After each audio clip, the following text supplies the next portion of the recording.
है कहीं सुना? बताओ कहां है मजारा? ये सिर्फ बीमारी इसीलिए थी कि जो हिंदू कन्वर्ट हो गया था, जो मंदिर पे घंटी बजा रहा था, अब उसका नाम रामलाल की जगह रमजान हो गया, तो उन्होंने कहा कि ये भाग ना जाए, तो उससे कहा तुम आरती करते हो वहां चले जाओ, अजमेर शरीफ पे चले जाओ, हम भी यही करते हैं। तो इस्लाम के दो स्कूल ऑफ थॉट सिर्फ हमारे यही हैं, एक बरेलवी स्कूल ऑफ थॉट है और एक देवबंदी स्कूल ऑफ थॉट है। बरेलवी स्कूल ऑफ थॉट मजारों में यकीन करता है और देवबंद मजारों में नहीं यकीन करता है। तो ये जो चोट्टा है ना, एक जिसको आपके प्रदेश के मुख्यमंत्री ने पहचान लिया, इस चोट्टे ने मजारों के नाम पर मजारें बनाई और मजार बनाते इस देश का सनातनी हिंदू और सरकार डर जाती है। और उस मजार के इर्द गिर्द 76 से 80 दुकानें बनाई।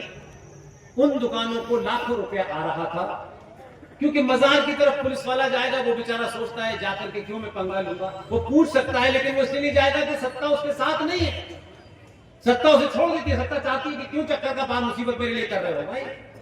वो गया और वो उन्होंने जगह जगह ऐसी मजारें बना करके ऐसा सेंसिटिव जोन बना दिया है कि आप सच बात कर बोले। लेकिन उत्तर प्रदेश के लोगों, इटावा के लोगों, जो गलती उत्तर प्रदेश में बार बार पिछले 10 बार कर चुके हो, ये गलती अगले 10 साल तक और करना है।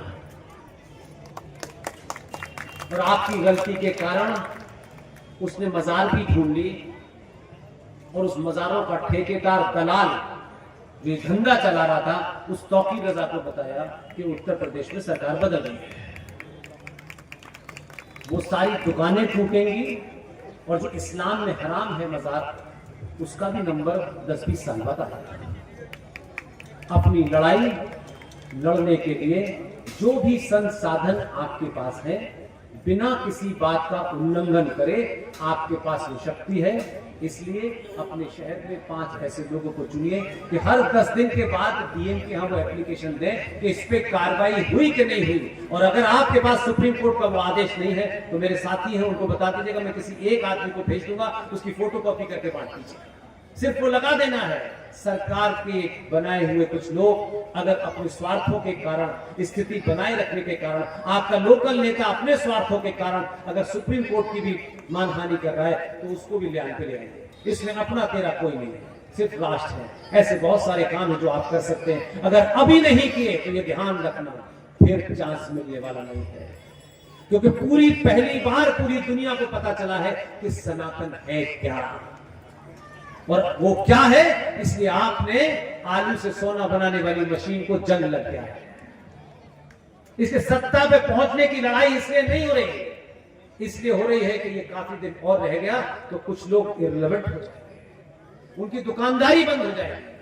तो सनातनी को सनातनी बोध जैसे जैसे हो रहा है, आसाम का मुख्यमंत्री आपकी पार्टी में नहीं था, आपसे बड़ा हिंदू है।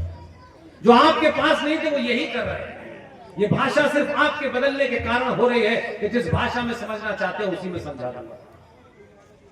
नेता बाद में बदलता है, पहले समाज को बदलना चाहिए। आप नहीं बदलना चाहते थे तो आपको ऐसे ही मिल गए। आप बदले हैं। इस आंदोलन को कम से कम 20 साल चलाइएगा, फिर आपकी पीढ़ी एकदम शुद्ध सनातनी पैदा होगी। बहुत बहुत धन्यवाद। Thank you very much.